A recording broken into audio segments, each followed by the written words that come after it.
घंटे में स्वागत है आपका। मैं हूं योगेंद्र, आप देख रहे हैं खास खबर। खास खबर में हम बात करेंगे भारतीय मार्केट की। एक तरफ निवेशकों को बुलाने के लिए तमाम कोशिशें की जाती हैं, लेकिन अगर निवेशक आपके यहां पे आता है तो कुछ अलग भी स्थितियां बनती है। इनसिक्योरिटी कॉम्प्लेक्स यानी कि असुरक्षा भी एक मार्केट में पनपना शुरू होती है। बात हम कर रहे हैं अमेजोन की, जो $1 अरब निवेश की बात कर रहा है, लेकिन छोटे व्यापारियों का यह मानना है कि उनके बड़े निवेश से छोटे व्यापारियों का धंधा ठप हो सकता है, क्योंकि जिस तरह से ई कॉमर्स के जरिए उन्होंने बड़े बड़े स्टोर्स को, उनके मार्केटिंग को ये कहें कि धरातल पे ला दिया, उसी तरह से छोटे मार्केट में जो काम करने वाले व्यापारी हैं उनको एक तरह से लगता है कि हमारी रोजी रोटी को खतरा हो सकता है। तो चलिए हम आपको मजमून दिखाते हैं, और मजमून के बाद में हमारे पैनलिस्ट हमारे साथ जुड़ चुके हैं, जिनसे हम चर्चा करेंगे कि क्यों खतरा लग रहा है। देश में आर्थिक मंदी का दौर, ई कॉमर्स की बड़े स्तर पर दस्तक ने बाजार को रखा हिलाकर। ई कॉमर्स का पहले ही हो रहा है विरोध। अब अमेजन की छोटे बिजनेस के डिजिटलाइजेशन घोषणा ने मार्केट में मचा दी हलचल। सबसे बड़ी ई कॉमर्स कंपनी अमेजन अब रिटेल मार्केट पर गड़ाए है नजर। अमेजन के फाउंडर जेफ बेजोस ने भारत में की बड़ी घोषणा। बेजोस ने कहा, छोटे बिजनेस के डिजिटलाइजेशन पर $100 करोड़ के निवेश की घोषणा की। 2025 तक भारत में $1000 करोड़ के सामान का रखा लक्ष्य। सबसे बड़ी ई कॉमर्स कंपनी अमेजन अब रिटेल मार्केट पर नजर गड़ाए है। कंपनी के फाउंडर जेफ बेजोस इन दिनों भारत के दौरे पर हैं और इस दौरान छोटे बिजनेस के डिजिटलाइजेशन पर $100 करोड़ के निवेश की घोषणा भी की है। 2025 तक भारत में $1000 करोड़ के सामान का लक्ष्य भी रखा है, जिससे साफ है कि देश के छोटे बाजार में भी बड़ी कंपनियां उतर रही है, जो कि ई कॉमर्स क्रांति के दूसरे चरण कहा जा सकता है। उधर अंबानी ग्रुप 1.6 लाख करोड़ की ई कॉमर्स कंपनी खड़ी करने में जुटे हैं, जिसमें रिलायंस इसके लिए जियो के व्यापक कस्टमर बेस का इस्तेमाल भी करेगी। हालांकि इन कंपनियों का दावा है कि आने वाले 5 वर्षों में भारत में लगभग 10 लाख लोगों को रोजगार मिलेगा, लेकिन दूसरी तरफ वो छोटे व्यापार पर इसका असर भी पड़ सकता है। उधर कॉमर्स मिनिस्टर पीयूष गोयल ने अमेजन द्वारा भारत में $1 अरब के निवेश पर दिए गए अपने बयान पर सफाई दी है। उन्होंने कहा कि उनके बयान को सभी संदर्भ में देखा जाना चाहिए। निवेश का स्वागत है, लेकिन वे कानून के दायरे में होने चाहिए। गोयल ने कहा था कि ऐसे नहीं है कि वे इतना बड़ा निवेश कर भारत पर एहसान कर रहे हैं। $1 billion, but then if they make a loss of $1 billion every year, then they jolly well have to finance that $1 billion. So it's not as if they're doing a great favor to India when they invest $1 billion. They are investing money over the last few years, also in warehousing and certain other activities, which is welcome, which is good. Goyal के इस बयान के बाद बहुराष्ट्रीय कंपनियां और देश की कंपनियां उनसे नाराज हो गई। कंपनियों का कहना था कि मंत्री का ऐसा कहना भारत के हित में नहीं है और इससे विदेशी कंपनियां यहां निवेश करने को लेकर हतोत्साहित होगी। जिसके बाद मंत्री पीयूष गोयल ने सफाई दी और कहा कि निवेश आए, लेकिन जो निवेश के कायदे कानून है उसके अंतर्गत आए, और पूरी दुनिया में यही है। दुनिया में कोई भी करता है और उस देश के कायदे कानून के दायरे में होता है। लेकिन इस बीच व्यापार जगत से विरोध देखा जा सकता है। वहीं खुलकर व्यापारी वर्ग अब अपनी नाराजगी भी जाहिर कर रहा है। साथ ही ये भी दावा कर रहा है कि बड़ी मछलियां छोटी मछलियों को निगल जाएगी और 35% रोजगार पर ताले पड़ जाएंगे। ब्यूरो रिपोर्ट, जन टीवी न्यूज। तो चले, आपने मजमून देखा। हमारे साथ हमारे अतिथि जुड़ चुके हैं। धर्मवीर जी चंदेल, वरिष्ठ पत्रकार, हमारे साथ में जुड़े हुए हैं। डीके छंगानी साहब, कम्युनिस्ट पार्टी के नेता, हमारे साथ में जुड़े हुए हैं। सुरेश गर्ग साहब, भाजपा नेता, हमारे साथ में हैं। और बाबूलाल गुप्ता जी हमारे साथ में हैं, जो खाद्य पदार्थ व्यापार संघ के अध्यक्ष हैं राजस्थान के। सभी का स्वागत है। मैं गुप्ता साहब आपके पास आना चाहूंगा। अमेजोन या रिलायंस ने भी कहा 1.6 लाख करोड़ का वह निवेश करेंगे, और अमेजन भी कह रहा है कि 70,000 करोड़ 2025 तक उनका मेक इन इंडिया कहा जा रहा है। लेकिन पीयूष गोयल को थोड़ी चिंता सता रही है। मैं आम व्यापारी की बात करना चाहूंगा। मैं बहुत सारी चीजें देख रहा हूं। अमेजोन ने जैसे ही इस बात का अनाउंस किया, उसके बाद से कई लोगों ने आर्टिकल लिखे, ब्लॉगर्स ने लिखा कि छोटे व्यापारियों का क्या होगा। अगर अमेजोन कहीं निवेश करता है हिंदुस्तान में के मार्केट में, तो छोटे व्यापारी वो किसी तरह का कोई खतरा महसूस करते हैं? देखिए ऐसा है, मैं तो माननीय प्रधानमंत्री जी को, हमारे सीतारमण जी को और पीयूष गोयल साहब को बहुत बहुत धन्यवाद देना चाहूंगा कि रिलायंस अब मसाले बेचेगा और आपका टाटा मसाले बेचेगा और ये जो है रजनीगंधा वाला वो मसाले बेचेगा। पहले ये कहा करते थे कि अरे क्या करता है, मसाले बेचता है। तो ये कितनी बड़ी उपलब्धि है माननीय प्रधानमंत्री जी की कि सारी हमारी बड़ी बड़ी जितनी भी यहाँ कंपनियां, जिनको ये कहते थे कि उनको मुकेश जी के लिए कहा करते थे कि वर्ल्ड का 13वां नंबर का इंडस्ट्री है, अब वो लोग अब मसाले बेचने लगे हैं। तो कोई ना कोई कारण तो होगा, कहीं ना कहीं कंपटीशन तो खड़ा हुआ ही होगा, जो इन सब बातों को वे सोचने के लिए तैयार है। मैं एक थोड़ा सा बैक में जाना चाहूंगा कि यही माननीय प्रधानमंत्री जी, हमारे राजनाथ सिंह जी, मैं दिवंगत सुषमा स्वराज जी हमारे मंच पर खड़े होकर के कहते थे डायरेक्ट किसी भी एफडीआई नहीं आने देंगे चाहे कुछ भी हो जाए। और आज स्थिति बदतर हो गई। आज स्थिति ये हो रही कि अमेजन आएगा तो हमारा देश चलेगा, फ्लिपकार्ट आएगा तो हमारा देश चलेगा। दुनिया भर की कंपनियां आ गई जो ये सब कार्यवाहियां कर रही हैं। अब एक बेचारा जो दुकान लेकर के बैठा हुआ है, मान लो जौहरी बाजार में, आपके बाबू बाजार में और दूसरे बाजारों में, अब वो अपना 2 करोड़ 3 करोड़ जो भी उसके पास पूंजी है वो लेके बैठा हुआ है, उससे अपना धंधा करना चाहता है, स्टॉक भी करना चाहता है। अब आया साहब वो बेचता है मान लीजिए फिलिप्स की ट्यूब लाइटें, और ये अमेजन गया कि ट्यूब लाइटें तेरे पास कितनी है, ये सारा स्टॉक मैं लेता हूँ, 75% तेरा स्टॉक लेता हूँ और तू मुझे बोल क्या देगा, तेरा जो भी होलसेलर का रिटेलर का सब खर्चा खत्म, तेरे विज्ञापन खत्म, तेरे सब खर्चे खत्म, 55% लूंगा। और 55% में ये लेकर के अब उपभोक्ता कहता है मैं तुमको 10% दे दूंगा, और जो मेरा रिटेलर यहाँ बैठा हुआ है उसको कुल कंपनी 12% दे रही है, 12% में भी वो 4-5% उपभोक्ता को पास कर देता है। तो अब उसकी दुकान तो ताले लगने लायक ही है। मैं तो मजाक में लोगों को भी कहता हूं कि भाई अब अपने ये जो शमशान है इनको बड़े कर देने चाहिए, क्योंकि व्यापारियों को फिर और कहीं जगह तो मिलेगी नहीं। तो वो एक सुरक्षित जगह है जहां हमको कोई फिर बाद में वहां जाने के बाद में न तो कोई सताने वाला है न कोई नुकसान करने वाला मैं है। चलिए इसके लिए तो मैं जो आपकी चिंता है उस पर जवाब लूंगा सुरेश गर्ग साहब का। सुरेश गर्ग साहब पेशेवर चार्टेड अकाउंटेंट भी हैं, सारी उनको अपनी व्यापारिक गतिविधियों की नॉलेज भी है और कितने व्यापारी हैं जो उनसे जुड़े हुए भी होंगे। गर्ग साहब, एक व्यापारी की चिंता आप सुन रहे होंगे, ये एक बड़ा मैसेज, एक मैं तो बाबूलाल जी राजस्थान के उन व्यापारियों के एक लीडर भी हैं, उनका एक फेस है जो एक उनकी पीड़ा आपके सामने जाहिर कर रहे हैं। ये इनकी अपनी पीड़ा नहीं है, ये एक आम व्यापारी की है जो एक डर है। तो इस समय जैसे आप कैंपेन चला रहे हैं कि सीए के समर्थन में जागरूकता की जाए, यहाँ के व्यापारियों को जागरूक करने की आवश्यकता है कि अमेज़न आ रहा है तो आपको कोई खतरा नहीं है। अगर वो सवाल पूछता है कि हमें खतरा इस लिहाज से दिख रहा है तो उसका जवाब दिया जाना चाहिए। देखिए, आपका खनेलवाल साहब का कहना जायज है कि रिटेलर्स को नुकसान हो रहा है। हम ये कह रहे हैं कि हमारी सरकार है वो उस कदम पर आगे बढ़ रही है। अभी पीयूष गोयल जी ने भी कहा है कि भाई कि वो 7,000 करोड़ रुपए का इंडिया में इन्वेस्टमेंट करेगा, तो 7,000 करोड़ रुपए 70,000 करोड़ रुपए का इन्वेस्टमेंट करेगा, तो वो कहीं न कहीं उसका चीज है कि वो उसको लॉस कहाँ हो रहा है।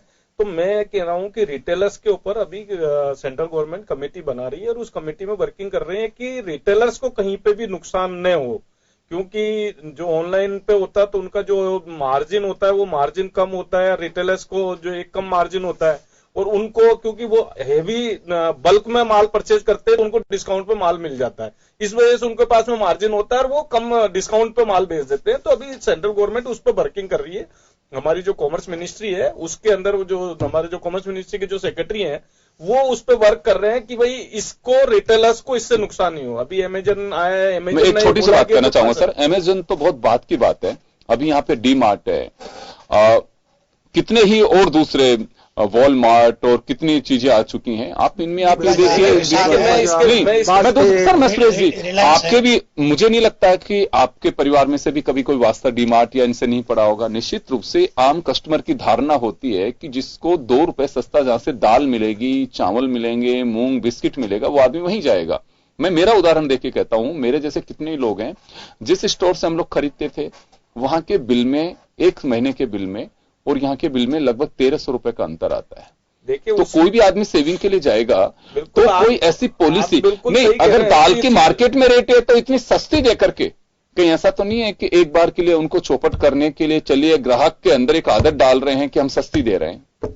देखिए ऐसा कुछ नहीं है इसके अंदर। देखो अगर वो डीमार्ट या अमेजन खरीदते तो वो एक बल्क में खरीदते तो उनको क्या डिस्काउंट अच्छा मिल जाता है, रिटेलर्स को मिलता है। लेकिन मैं ये कह रहा हूँ रिटेलर्स को भी अब किराना किंग है, किराना किंग ने हर दुकानदार से टाई अप किया है, तो छोटे छोटे जो चेन सिस्टम्स है वो भी डेवलप हो रही है, उससे रिटेलर्स को फायदा हो रहा है। आप किराना किंग के आज जयपुर में देख लीजिए बहुत सारी दुकानें लगी है कि आरजे फलाने नंबर की शॉप्स, तो रिटेलर्स को भी वो कॉन्टेक्ट कर रहे हैं। इसी तरीके से अमेजन ने भी बोला है अभी कि हम रिटेलर्स को नुकसान नहीं होने देंगे और रिटेलर्स से संपर्क करेंगे और इंडिया से इंपोर्ट करेंगे। उन्होंने कहा कि 50,000 करोड़ रुपए का हम इंडिया से जो मैन्युफैक्चरिंग है उसको इंपोर्ट करेंगे। तो कहीं न कहीं सरकार भी उस पर ध्यान दे रही है और हमारा भी मानना है कि भाई आज एक व्यापारी है, व्यापारी के साथ में 5 लोग जुड़े हुए हैं या उसका पूरा परिवार जुड़ा हुआ है, तो उस परिवार के लिए रोजी रोटी का खतरा होता है, तो उसको संभालने के लिए गवर्नमेंट अभी उस पर पूरा फोकस कर रही है और आने वाले टाइम में आपको इसके रिजल्ट्स भी मिलेंगे। सर मैं एक मिनट, हाँ मैं ये कहता हूँ कि बात आप बिल्कुल सही कह रहे हो, पर यहाँ हमारे 2 उदाहरण है। मैं 2 उदाहरण मोटे देता हूँ, एक उबर और एक ओला। शुरू में मैं आपके यहाँ आता था उस उबर ओला में बैठ करके 85 रुपए में, और आज लेता है वो 270 रुपए। मतलब आप समझिए, मुझे उसने चखा दिया कि बेटा अब तेरे को उबर ओला बढ़िया है, एसी गाड़ी में बैठ के आना, तेरे को ऑटो रिक्शा में नहीं बैठना। दूसरा ये आपका जो टीवी आज आप देख रहे हो, शुरू में आपके स्टार पर उस पर फ्री दिखाई देते थे, अब सब पैसे लेने लग गए। तो हमको हमारी अब हम तो इसमें तो जनता को जागरूक होना पड़ेगा, जनता को जागरूक होना पड़ेगा कि अगर आपको कहीं पे भी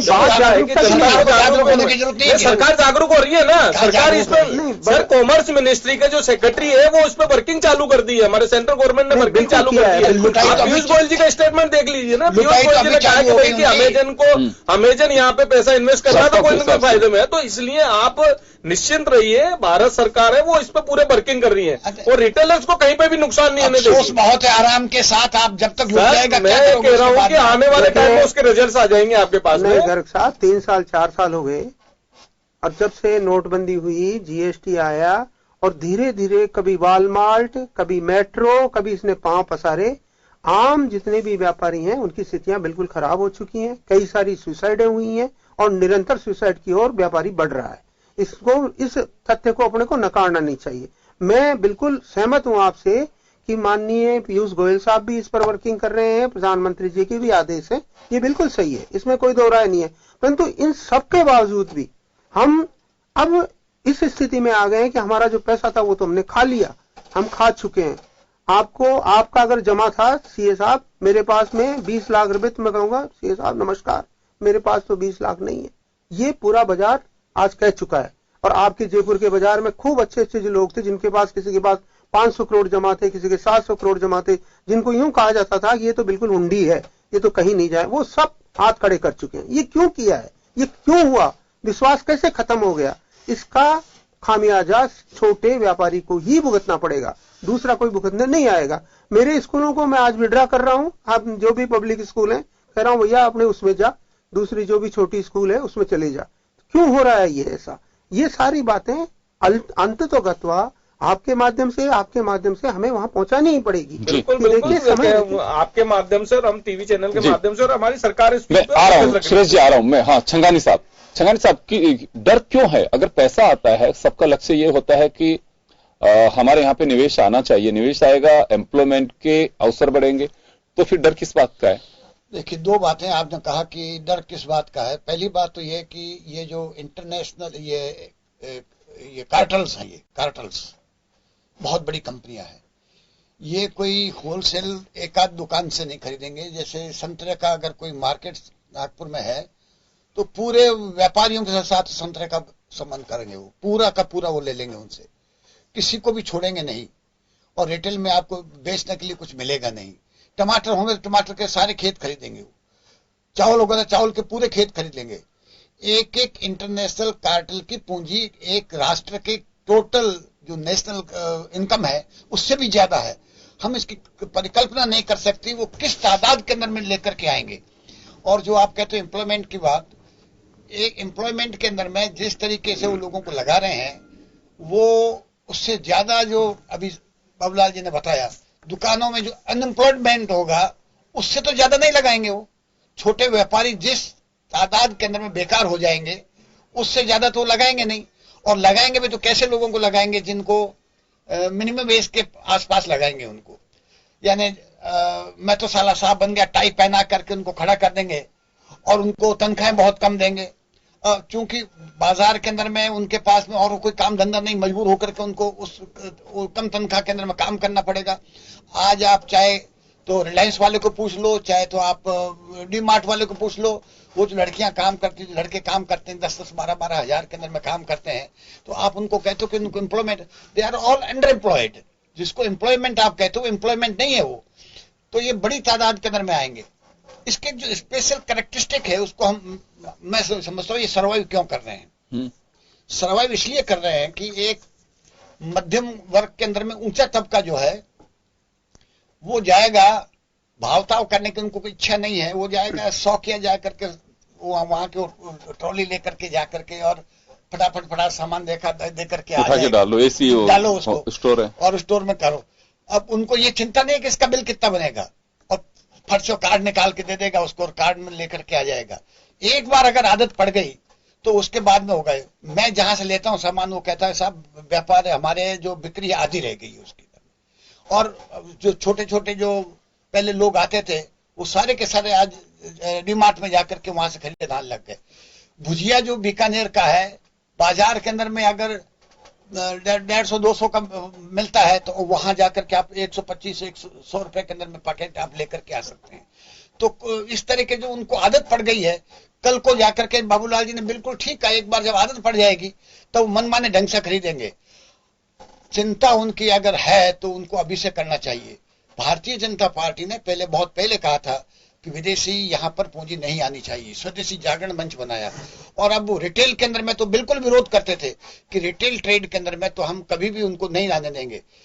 भारतीय कम्युनिस्ट पार्टी ने आज से 10 साल पहले कहा था कि ये बिग कार्टल्स अगर देश के अंदर में आ जाएंगे तो जिस तरीके से मजदूरों की हालत खराब हुई है उसी तरीके से व्यापारियों की हालत खराब हो जाएगी और वो कहीं के नहीं रहेंगे जी। इसलिए जनता ने तो आपकी आवाज सुनी नहीं ना, तो नहीं सुनी जनता। वही तो जनता ने तो आपकी आवाज जनता ने नहीं, शासन ने नहीं सुनी। भारतवर्ष के अंदर आपका अस्तित्व खत्म कर दिया जनता ने। नहीं, हमारी बात नहीं, बात अपनी जगह पर सही है, सुनी नहीं, हमारी बात अपनी जगह पे सही है, आप कुछ बचा ही नहीं, हमारी बात आज अपनी जगह पे सही है, तो हमारी बात आज भी सही है, पड़ेगी ना जनता साहब, हमारी बात आज भी सही है, हमारी बात अपनी आज।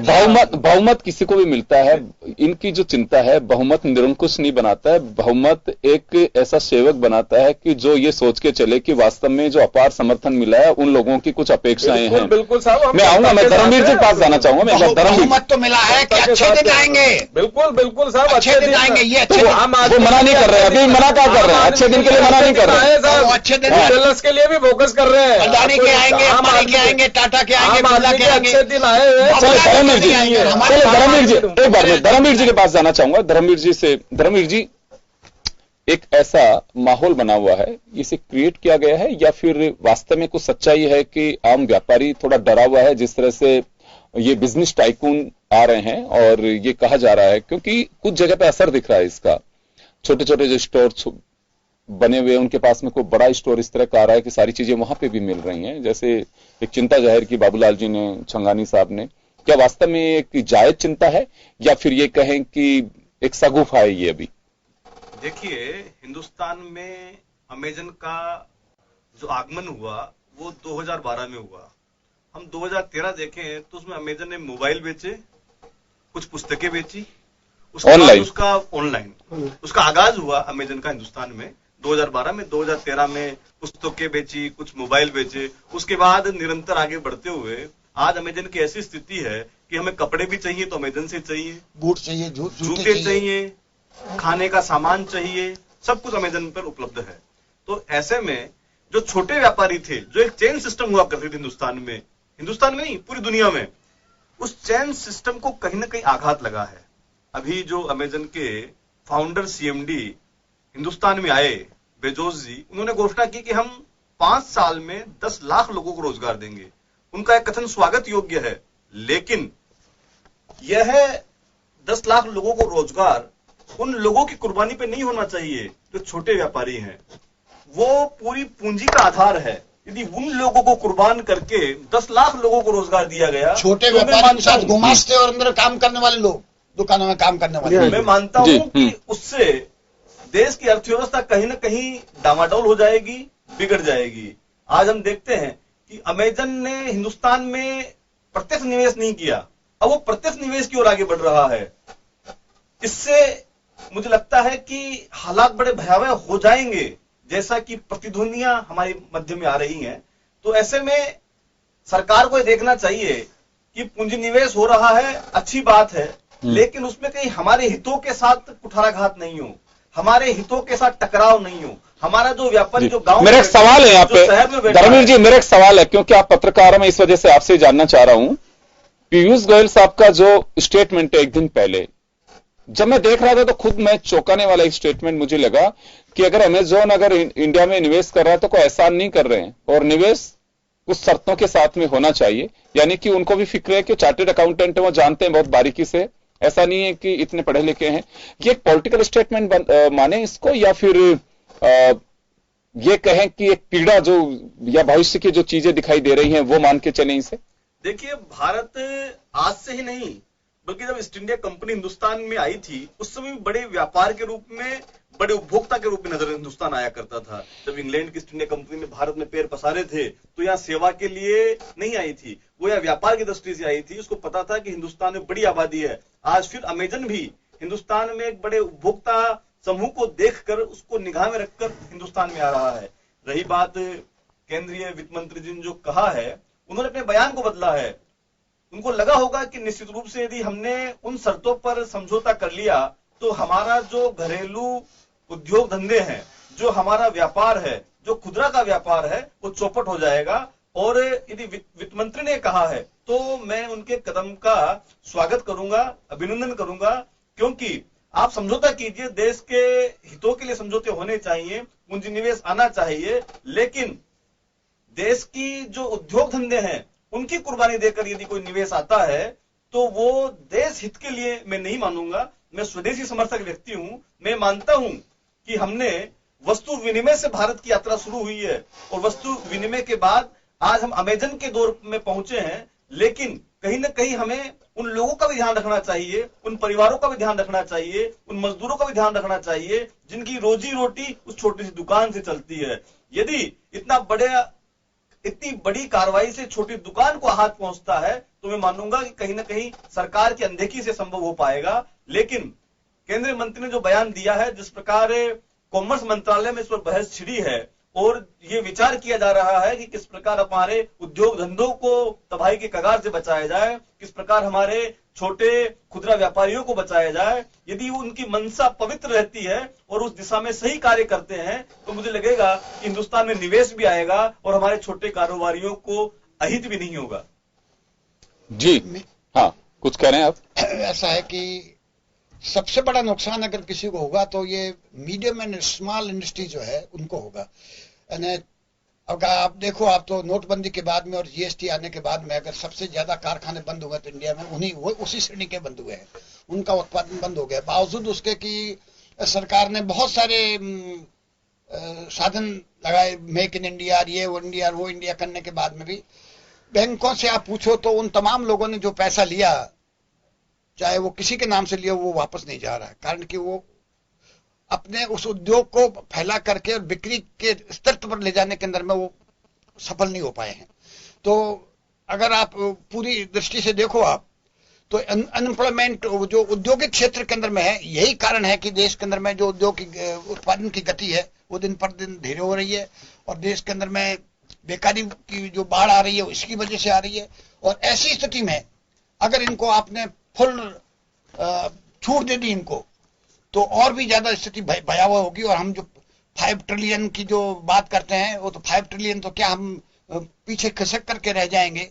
इसलिए इस चीज का विरोध किया जाना चाहिए। और लोगों को पहले तो ये समझते थे कि लेफ्ट वाले विरोध कर रहे हैं, अब ये व्यापारी तो बेचारे लेफ्ट वाले हैं नहीं, आपके साथ तो उस समय राइट वाले भी विरोध करते थे। हाँ, उस वक्त करते थे, अब नहीं कर रहे हो, अब तो उसको लागू कर रहे हैं। मैं इस पे यही कहना चाहता हूँ, आपने कहा कि एमएसएमई उद्योग को ऋण दे रहे हैं, तो एमएसएमई उद्योग को ऋणों पे देने का बहुत बढ़ावा दिया और उस पर कम रेट पे डिस्काउंटेड रेट पे दे रहे हैं। तो देखिए सर, अगर आप एनपीए का रेशियो अकेले जयपुर के अंदर में साहब अगर एनपीए का रेशियो देखें तो एमएसएमई उद्योग के अंदर 2% का एनपीए है, जबकि बड़े स्केल की जो इंडस्ट्रीज है उसमें 7 से 8% का एनपीए है। तो आप ये नहीं कर सकते कि मैं आ रहा हूँ आपके पास में, विदाउट आ रहा हूँ आप लोगों के पास में आ रहा हूँ सर, आ रहा हूँ।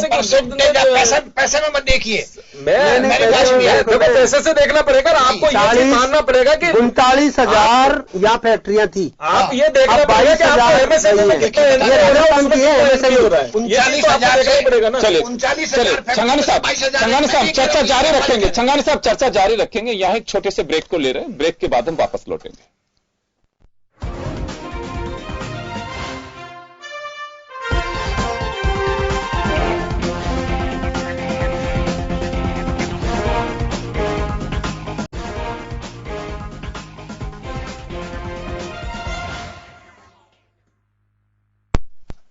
ब्रेक के बाद एक बार फिर आपका स्वागत है। आप देख रहे हैं खास खबर। बात कर रहे हैं हम अमेज़न के आने से भारत के व्यापारी चिंतित है। क्या वास्तव में चिंता जायज है या फिर कुछ और वजह है? लोगों का कहना है कि अगर ये मार्केट में आएंगे तो मार्केट तबाह होगा और सस्ते के लालच की वजह से ग्राहक को डाइवर्ट कर देंगे। चले, सुरेश गर्ग साहब के पास में था मैं ब्रेक से पहले। गर्ग साहब, एक चिंता जाहिर की अभी एमएसएमई की भी और दूसरे लोगों की भी। हालांकि कहा तो ये जा रहा है, जब अमेज़न के सीईओ जब इन्होंने कहा कि हम इस मार्केट में मेक इन इंडिया को बढ़ावा देने के लिए आ रहे हैं और मेक इन इंडिया के जो प्रोडक्ट्स हैं उनको भी हम यूज कर रहे हैं। 50,000 करोड़ का जो उन्होंने 17,000 करोड़ में से 50,000 करोड़ रुपए मेक इन इंडिया के लिए जो उन्होंने कहा है कि हम उसके प्रोडक्ट्स को इस्तेमाल करेंगे, इसमें तो कहीं कोई डाउट नहीं है कि प्रोडक्ट भी उनको बेचने हैं। लेकिन चिंता की जो वजह बताई अभी आपको, धर्मवीर जी ने भी बताई, छंगानी साहब ने भी बताया, बाबूलाल जी ने भी बताई। मैंने जो आपसे कहा कि यह एक सरकार के सामने चुनौती है। चुनौती दो बातें हैं कि मार्केट को भी मेंटेन करना है, निवेश को भी लाना है। निवेशक भी आएगा नहीं तो फिर जो जितनी आप लोग कवायद कर रहे हो सब बेकार है। लेकिन निवेश के साथ साथ मैं पीयूष गोयल साहब ने, हालांकि देखिए अब उन्होंने सफाई देना शुरू कर दिया, लेकिन कल का जो बयान था वो दिल से निकला हुआ बयान था उनका कि कोई एहसान नहीं कर रहा कोई आदमी आकर के, वो यहां से मुनाफा कमाने भी आ रहा है। और इसमें देखिए अमेज़न भी कोई गलत नहीं कर रहा, कोई भी व्यापारी कहीं भी जाएगा वो पैसा कमाने तो जाएगा ही। देखिए छंगानी साहब का जो कहना है कि एमएसएमई उद्योग के अंदर प्रॉब्लम्स आ रही है, तो एमएसएमई उद्योग को सेंट्रल गवर्नमेंट काफी बढ़ावा दे रही है। और आप देखिए कि हम बहुत कम रेट ऑफ इंटरेस्ट पे, इवन मतलब जो बैंक की जो कॉस्ट रेट एमसीएलआर होती है ना, जहां पे उसकी बैंक की कॉस्ट हो, तो उस रेट पे हम एमएसएमई उद्योग को फंडिंग कर रहे हैं। और जहां तक ये बोल रहे हैं कि साहब वो उद्योग धंधे बंद हो गए या लोन चुकाने, तो अगर आप पूरे सिनेरियो में, अगर बैंकिंग सिनेरियो में देखेंगे कि कौन से खाते कितने खराब हुए हैं, तो उसके अंदर एमएसएमई उद्योग मात्र 2 या 3% के हैं, जबकि बड़े वाले उद्योग है जिनके एनपीए रेशियो जो है वो 7% से 8% है। तो अभी भी उसी चीज पर है। और जहां तक अमेज़न है, अमेज़न ने एक चीज और बोला है कि हम रिटेलर से भी बिजनेस लेंगे, कि वो आपका एक नेटवर्क डेवलप करेंगे। और जो आप जैसे एक कॉलोनी में रहते हो तो कॉलोनी की जो दुकानें हैं या कॉलोनी के अंदर जितने भी रिटेलर्स हैं उनसे हम माल परचेज करके हम कंज्यूमर के पास पहुंचाएंगे। अगर मान लो वो चीज अगर अमेज़न करती है कि वो वहां के आम उपभोक्ता के पास में वहां के रिटेलर से माल परचेज करके अगर पहुंचाते तो वो स्वागत योग्य है और उससे कहीं पे भी रिटेलर्स को नुकसान नहीं होगा। मेरा मानना है कि अगर उसमें अगर वो रिटेलर से लेता है तो उससे मेरे ख्याल से कहीं पे भी उसको रिटेलर्स को नुकसान नहीं होगा अगर वो वहां से लेकर कंज्यूमर के पास में पहुंचाता है। जी, ये एक्सरसाइज कह रही है सरकार की। नहीं, सरकार तो इस बात पे फोकस कर रही है कि आए कोई भी, हर आदमी चाहता है देखिए देश में निवेश आना चाहिए, एम्प्लॉयमेंट के अवसर बनने चाहिए, लेकिन यहाँ का व्यापारी वर्ग को कोई नुकसान नहीं हो, उस पर सरकार का फोकस है। हमारा मंत्रालय उस पर वर्किंग कर रहा है और उसकी नीति बना रही है। अब सुनिए, अब बाबूलाल जी, चिंता जो व्यापारी के अमेज़न खुद बोलते हैं कि सब हम रिटेलर पहले एनपीए की जो बात हुई, सुनिए, बड़े बड़े लोगों को तो होता है फंडिंग, और जो छोटा जो व्यापारी, छोटा जो एमएसएमई का उद्योग है उसकी कोलेटरल चाहिए उनको। और कोलेटरल में क्या है? अरे 2 करोड़ में कोई काम होता है क्या? आप भी बात करते हैं तो 2 करोड़ में तो आजकल जमीन भी नहीं आती भाई साहब। आप 2 करोड़ की बात करते हो। मैं कहता हूँ वो क्या करता है, उसके घर की दुकान रख लेंगे, मकान रख लेंगे और संघानी साहब की जमानत दे देंगे, फिर सुरेश जी की भी जमानत ले लेंगे, तो कहां से एनपीए होगा और कैसे एनपीए होगा वो? और उस जिसको फंडिंग किया है 10,000 करोड़ 5,000 करोड़, या तो मूछ के ताव देके बाहर भाग जाएगा और या कहेगा नहीं देता पैसा, जाते रहो करने कर ले। क्या करेंगे, ज्यादा अंदर डाल दो साहब, 6 महीने अंदर रहेगा, फिर बाहर वैसे की वैसे। तो वो एनपीए को तो गिनती करना ही नहीं चाहिए, एमएसएमई को उनसे करना ही नहीं चाहिए। नहीं देखो, एमएसएमई आपने जहां तक कहा है कि सब जो एमएसएमई को 2 करोड़, देखो 2 करोड़ रुपए तक तो विदाउट कोलेटरल सिक्योरिटी, वो माइक्रो आपको आजकल माइक्रो बोला जा रहा है। हाँ, इसके बाद में माइक्रो बाद के अंदर अगर आपको चाहिए तो कोई जरूरी नहीं कि आप उसमें भी 2 करोड़ में भी 10% 20% बैंक की पॉलिसी है। अगर आपको कोई भी अगर आप प्रोजेक्ट दोगे तो प्रोजेक्ट के अंदर ऐसा कोई जरूरी नहीं कि उसमें कोलेटरल जरूरत हो। कोलेटरल, मिनिमम कोलेटरल पे भी बैंक फंडिंग कर रही है, ऐसा कुछ नहीं है।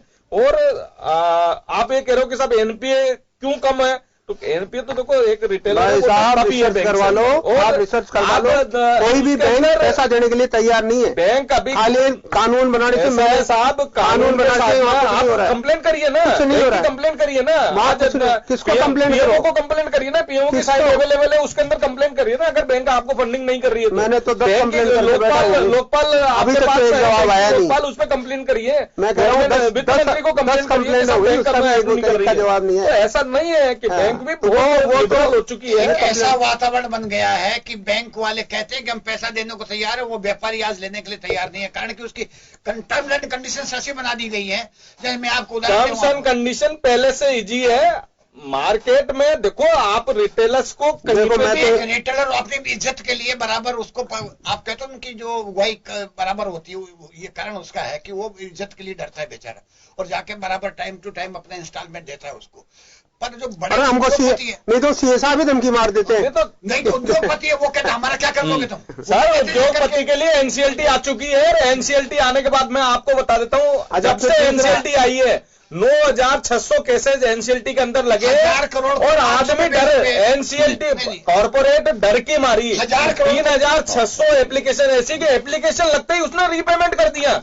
चलिए देखो ना गर्ग साहब, एनसीएलटी आने के बाद में बड़े व्यापारी भी डरे हुए हैं और वो उनको चुकाना पड़ रहा है। उद्योगपति की बात कर रहा हूं कि वो पैसा उसको देना पड़ेगा। अगर उसने बैंक से लोन लिया है, आम आदमी के पैसे को वो खाके भाग नहीं सकता। अगर भागेगा तो उसके पीछे पीछे मोदी जी आ जाएंगे, एनपीए को सेल कर मोदी जी आ जाएंगे पीछे पीछे। क्यों अभी नीरव मोदी को जेल में है, अभी तक जमानत नहीं हो रही नीरव मोदी की। विजय माल्या कह रहा है कि मैं पैसे देने को चुकाने को तैयार हूं। उन्होंने ये बात कही, सुना अभी आपने, बाबूलाल जी कह रहे हैं कि जेल की परवाह और फिक्र किसी को भी नहीं है।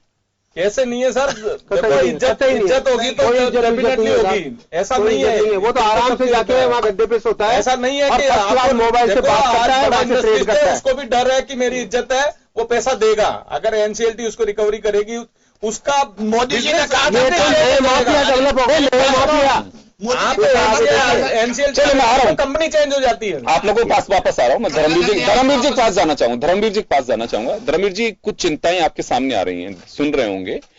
ये चिंताएं कुछ ऐसी हैं कि कुछ लोग भुगत चुके हैं या इतिहास को देख चुके हैं। ईस्ट इंडिया कंपनी से बात करिए आप वहीं से, लेकिन अब तो इतिहास अलग तरीके का हो गया, क्योंकि पहले एक ईस्ट इंडिया कंपनी आई थी। अभी तो जो कंपनी आई है वो भी लड़ेंगे आपस में कि हमें यहां घुसना किसको है। कितनी कंपनियां इस वक्त आ रही हैं। हालांकि देखिए स्थितियां बदल चुकी हैं, संसाधन बदल गए, आईटी का युग है, वो सारे हालात नहीं बन सकते। बट चिंता कुछ व्यापारियों में और व्यापार जगत में बिल्कुल साफ दिखाई देती है कि अमेज़न को लेके तो आ रहे हैं, और ये चिंता इस वजह से और घर कर रही है। कहीं ना कहीं पीयूष गोयल को भी इस बात का अंदेशा है कि पैसे तो लगा रहे हो, लेकिन जिस तरह से उनकी ट्रेड वर्किंग है और जिस रूट पे वो काम करते हैं, उससे निश्चित रूप से ये लगने लगता है कि ई कॉमर्स के जरिए यहाँ के मार्केट को तबाह कर सकते हैं।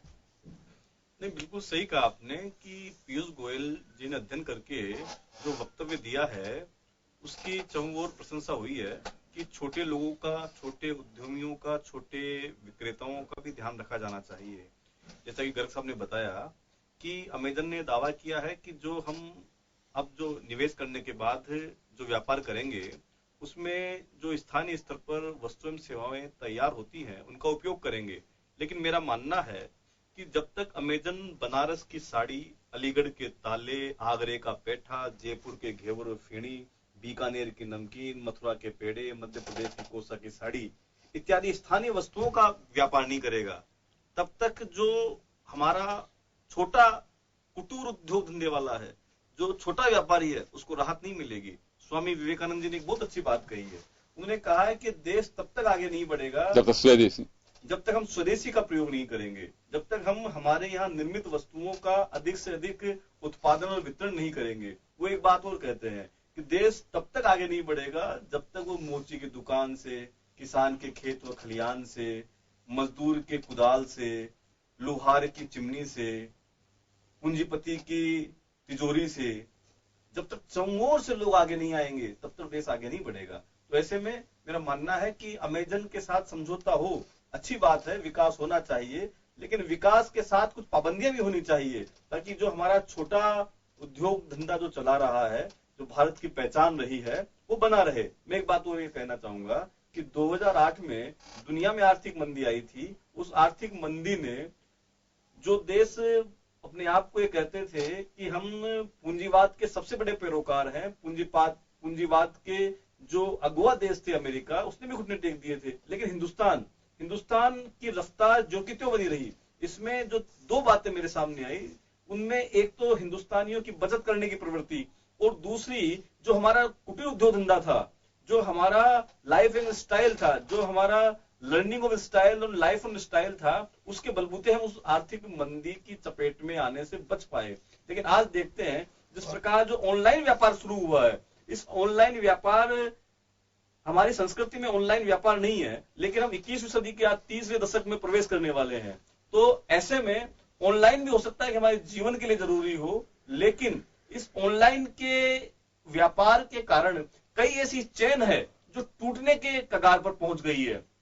जैसा कि गुप्ता जी ने बताया कि चेन धराशायी हो गई है, टूट गई है, तो हमें उनकी भी चिंता करनी होगी। बिल्कुल, क्योंकि अगर वो नहीं चिंता करेंगे गर्ग साहब, वो बेरोजगार होंगे, और जब आदमी बेरोजगार होगा तो निश्चित रूप से उसको रोजी रोटी चाहिए, उसको अपने बच्चों को पालना, अपना परिवार चलाना है। सबसे बड़ी जो चिंता और पीड़ा है अभी जो, चलिए ये बात मैं मान लेता हूं, अभी इसमें कहा कि 1,06,000 करोड़ 1.6 लाख करोड़ रुपए मुकेश अंबानी भी रिटेल में निवेश करेंगे।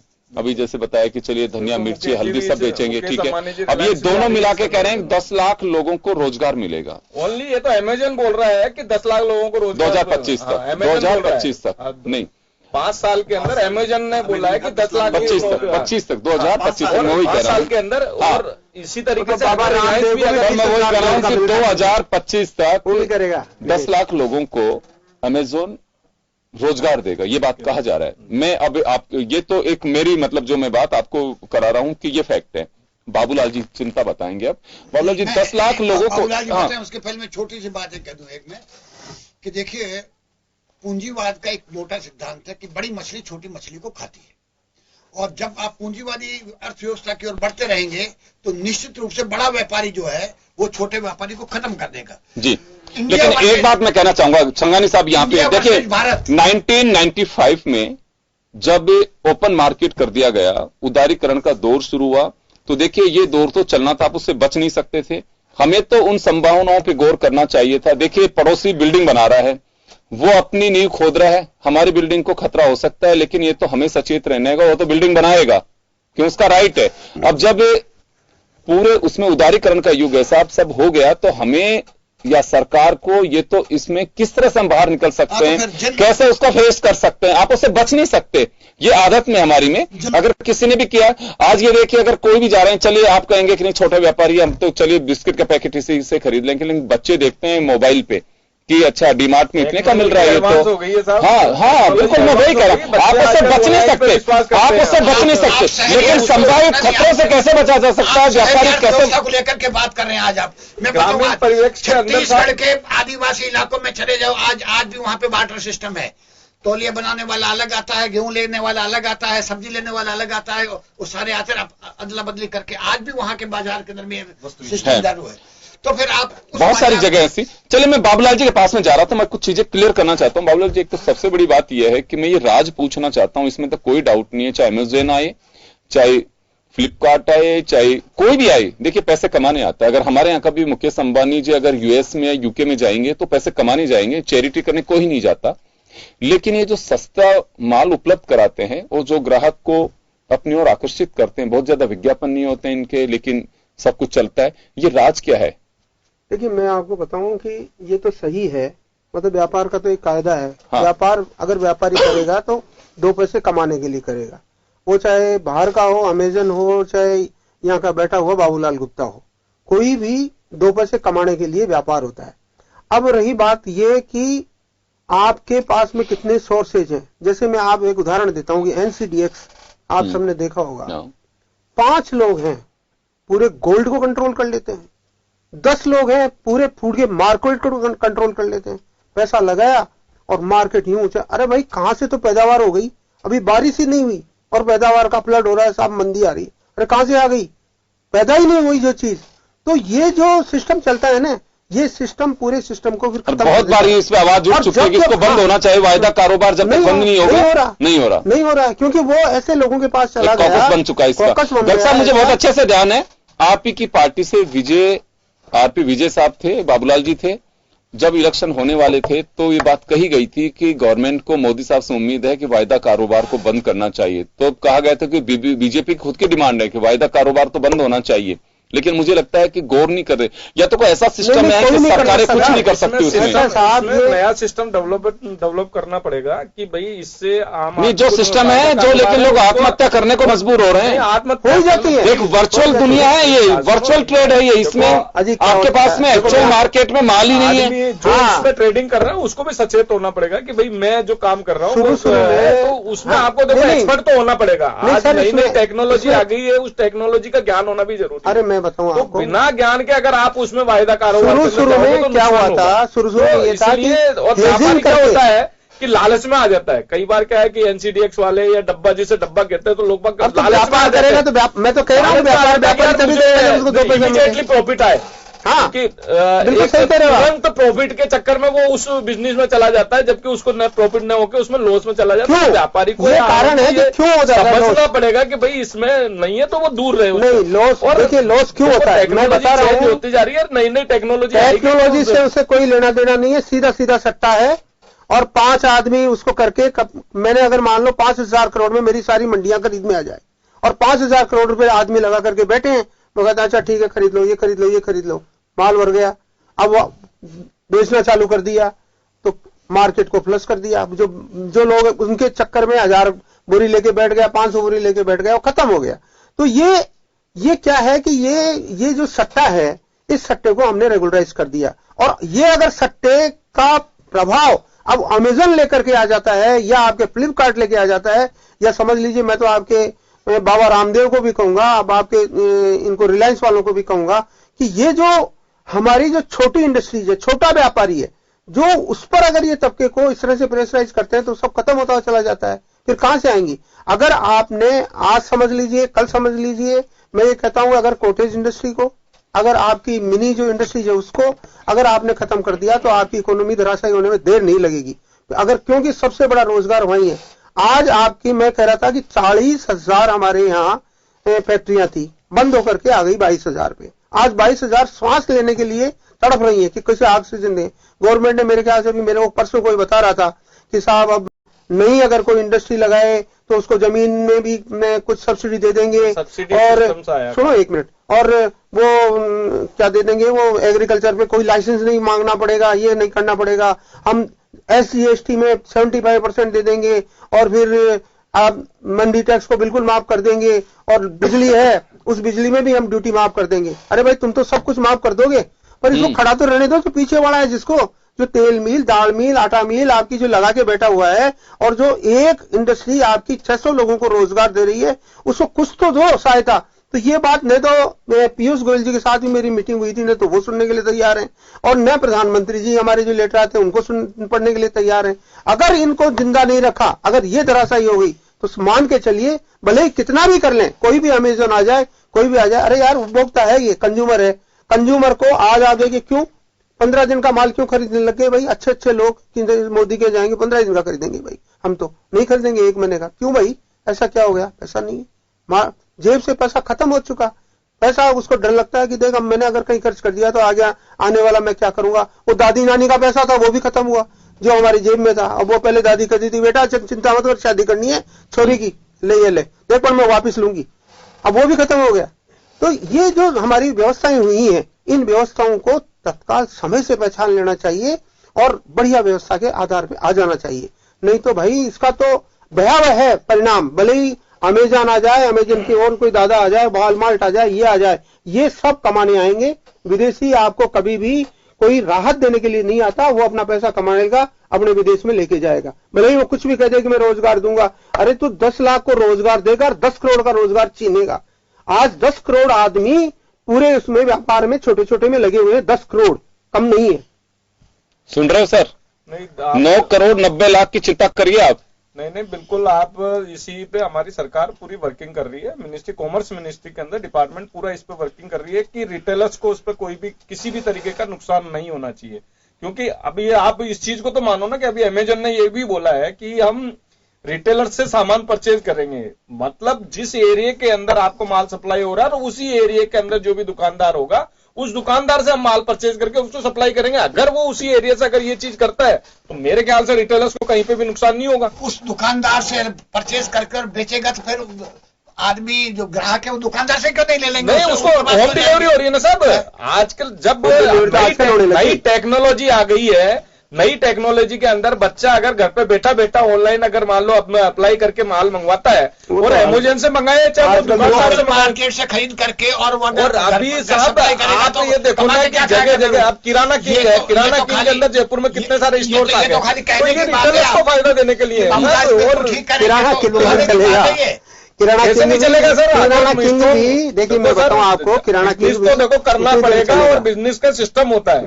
और आज मोदी की दुकान वाला भी आप टेलीफोन पर आपको डिलीवरी कर देता है, वो भी कोई ऐसा नहीं है। तो फिर ये नया क्या कर रहा है, क्या नया करेगा?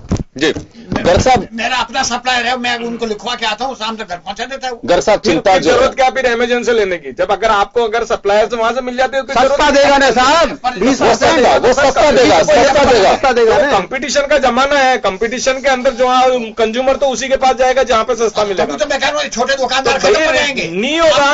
अगर अमेजन छोटे दुकानदार से पैसा माल लेके अगर सप्लाई करेगा तो कहाँ से हो जाएगा? अभी आपने एक चीज बताई थी कि दुकानदार से वो सामान लेता 100 रुपए का और वो आपको 60 रुपए में बेचता है, तो 40 रुपए वो दुकानदार को नुकसान नहीं है, वो अपने को लॉस बियर कर रहा है। कब तक करेगा लॉस बियर? सर कब तक करेगा? मैं बता रहा हूँ फंडामेंटली चैलेंज हो गया, बता रहा हूँ कि वो लॉस फंडामेंटली चैलेंज हो गया, कैपिटल व्यापारी समय कम है। गर्ग साहब समय कम है, आपने जो बात बताई जो प्रैक्टिकली वो देखते भी है, चिंता जो है चिंता वही है। एक तो वो व्यापारी है जो आपके जौहरी बाजार में बैठा हुआ है या पूरी बाजार में बैठा हुआ है, उन छोटे छोटे मोहल्लों के अंदर बैठने वाले छोटे रिटेलर्स हैं, उनकी किराना की जो दुकानें हैं। बिल्कुल साहब चिंता, संघानी साहब उनका क्या होगा? संघानी साहब पूरी चिंता है, चिंता हमें पूरी जनता की चिंता है, चिंता मत करो साहब। संघानी साहब पूरी जनता की चिंता है, जनता हमारे साथ है, जनता हमें सपोर्ट कर रही है कि मोदी जी आप देश को संभालो, हम आपके साथ हैं, चिंता मत करो संघानी साहब, पूरा है हमारे पास में, आम आदमी हमारे साथ है, जौहरी बाजार आम आदमी का पूरा ध्यान रखेंगे साहब। आप कैसे होलसेलर में लेकर के आता है और टॉक पाट में बेचता है? आम आदमी का ध्यान की बात कर रहे हैं, आम आदमी का पूरा ध्यान करना चाहिए, चिंता मत करो। रिटेलर्स का भी ध्यान रखेंगे और आम आदमी का ध्यान रखेंगे, चिंता मत करो। आप अपनी पार्टी का ध्यान रखो, सरकार बुलाओ, आम पार्टी का ध्यान रखो, आम आदमी का पार्टी का ध्यान रख लो। चलिए धर्मवीर जी मैं आपके पास आना चाहूंगा। देखिए चिंता यह है, इसमें कहीं कोई संदेह नहीं है कि एक आम उपभोक्ता जिसको जहां से सस्ती चीज मिलेगी वो ही लेगा। उदारीकरण के दौर की सबसे बड़ी जो डेफिनेशन थी वो यही थी कि ये ओपन मार्केट है और ओपन मार्केट में आप कहीं पे भी जा सकते हैं, कहीं पे भी कोई चीज खरीद सकते हैं, कोई वो नहीं है, कोई भी कंपनी कहीं पे भी निवेश कर सकती है। और मार्केट में कंज्यूमर प्रोडक्ट अगर कोई लेकर के आ रहा है, जिस कंज्यूमर को वह अगर सस्ता मिलेगा तो वो वहीं से खरीदेगा। ये इसमें कहीं कोई गफलत या कहें कि कोई वो नहीं है। लेकिन जो आम व्यापारी और एक सोचता व्यक्ति कि मेरे को 100 रुपए में ये चीज मिल रही थी, ये 60 में दे रहा है, 40 रुपए का जो गैप है ये कब तक भरते रहेगा? और किसी भी व्यापार की सबसे जो शुद्ध एक ही टाइटल है लाभ, और कमाना भी चाहिए। जो पैसे लगा रहा है वो पैसा कमाने के लिए ही आ रहा है, वो चैरिटी करने तो आ नहीं रहा है। तो ये जो स्ट्रेटेजी बना करके आते हैं वो एक चिंता का विषय व्यापारी का कि एक बार तो चले मुझे उठाएगा साल 6 महीने तक, लेकिन वो मेरी आड़ में घाटा नहीं खा सकता है। मुझे इस बात को बहुत अच्छे से समझता हूं। उस व्यापारी की चिंता है। जो गर्ग साहब तो कह रहे हैं कि हमारी एक्सरसाइज चल रही है इस पे सारी, लेकिन ये एक्सरसाइज किस तरह से हो रही है, ये गैप कैसे पाटा जाएगा? पाटा नहीं जा सकता क्या? मुझे 1991 में याद आता है जब देश में WTO को लेकर एक समझौता हुआ था। उस समझौते से करीब 194 देश उससे जुड़े थे। उस समझौते का दुष्प्रभाव आज हमें दिखाई पड़ रहा है। हमारे देश में चीन का इतना माल आ रहा है कि हमारे बच्चों से लेकर हमारी बुजुर्ग माताएं बहनें, हमारे परिवार के बड़े लोग भी उन्हीं चीजों का इस्तेमाल कर रहे हैं। उसने हमारे मालूम नहीं कि चाइना का चीज है ये। हमारे स्थानीय उद्योग धंधे तबाही के कगार पे पहुंच गए, चाहे फटाके हों, चाहे रोशनी की लड़ियां हों, झड़ियां हों, साजो सामान हो, पहनने के कपड़े हों, ऐसी कौन सी वस्तु नहीं है वहां से आ रहा है जी। पतंग की डोर भी, पतंग की डोर क्यों ना हो, पतंग की डोर को तो बैन लगा दिया साहब। ऐसे में तो सरकार ने चाइनीज माध्यम पे लगा दिया, पतंग की डोर वही हुआ ना। जी धर्मवीर जी, समय कमेंट जी। हाँ, सरकार को देखना चाहिए कि जो अमेजन आ रहा है इसका स्वागत मैं फिर कहूंगा कि विदेशी निवेश का स्वागत किया जाना चाहिए, तभी देश की गरीबी मिट पाएगी और हम भी विकसित देशों के समकक्ष आ पाएंगे। लेकिन ये भी ध्यान रखा जाना चाहिए कि जो परंपरागत व्यवसाय कर रहे हैं उनके साथ अहित नहीं हो, उनकी कुर्बानियों पर अमेजन का महल खड़ा नहीं हो, इसका हमें ध्यान रखना होगा। साथ ही एक बात और मैं कहूंगा कि ये सही है कि जो विदेशी निवेश से जो उत्पाद तैयार होता है या चीन से जो माल आ रहा है वो हमारे बाजार की तुलना में सस्ता है, लेकिन हम सस्ते के चक्कर में, आम उपभोक्ता हो या कोई भी व्यक्ति हो, वो चाहता है कि सस्ती वस्तुएं मुझे मिलनी चाहिए। सस्ती के चक्कर में वो ये नहीं देखता कि उसकी क्वालिटी और क्वांटिटी कैसी है, और वो सस्ते के चक्कर में उस वस्तु को ले लेता है। लेकिन इसका दुष्परिणाम कहीं ना कहीं हमारी अर्थव्यवस्था पर पड़ता है, हमारे देश पर पड़ता है और हमारी अर्थव्यवस्था पर पड़ता है। तो ऐसे में हम तो इस चैनल के माध्यम से देश के प्रधानमंत्री व वित्त मंत्री से आग्रह करेंगे कि एक बार पुनः विचार किया जाए और ये देखा जाए कि वो आए, स्वागत है, लेकिन किसी निवेश आना चाहिए, लेकिन देश के व्यापारियों का हित का भी ख्याल रखना चाहिए। मैं पीयूष गोयल के जो अल्फाज थे वो मैं काफी उनको रेस्पेक्ट करता हूं और निश्चित रूप से एक चिंता जाहिर उन्होंने निवेश के साथ साथ की है, लेकिन वो अब उससे डाइवर्ट हो गए वापस। ये भी एक चिंता का विषय है कि प्रेशर है कि क्या है, लेकिन सरकार है, सरकार को समझना होगा। सरकार, मुझे लगता है कि मैं गर्ग साहब की बात से सहमत हूं, गवर्नमेंट एक्सरसाइज कर रही होगी, लेकिन गर्ग साहब ये कोशिश सरकार के सामने दोहरी चुनौती है।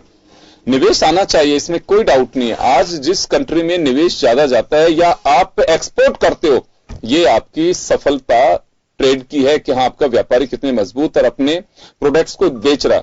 इंपोर्ट करना और अगर निवेश नहीं लेना, ये मुझे लगता है बहुत कोई बड़ी समझदारी की बात नहीं है। लेकिन चिंता जो है, चिंता को दूर करना होगा। इंडिया पे फोकस है हमारा, मेक इन इंडिया। सर वही कह रहा हूं मैं, दोहरी चुनौती सरकार के सामने, सर दोहरी चुनौती सरकार के सामने, जहां का मार्केट धराशायी ना हो और निवेश भी आना चाहिए। मेक इन इंडिया तो जीरो हो गया जी। चलिए मैं माफी चाहूंगा, चलिए मैं माफी चाहूंगा, समय कम है। तो चलिए, चिंता की जो बात थी वो अब तक पहुंचाने की हमने कोशिश की है।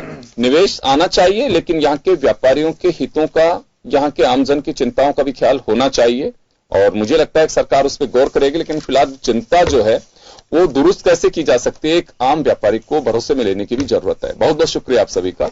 खास खबर में इतना ही, दीजिए इजाजत, नमस्कार।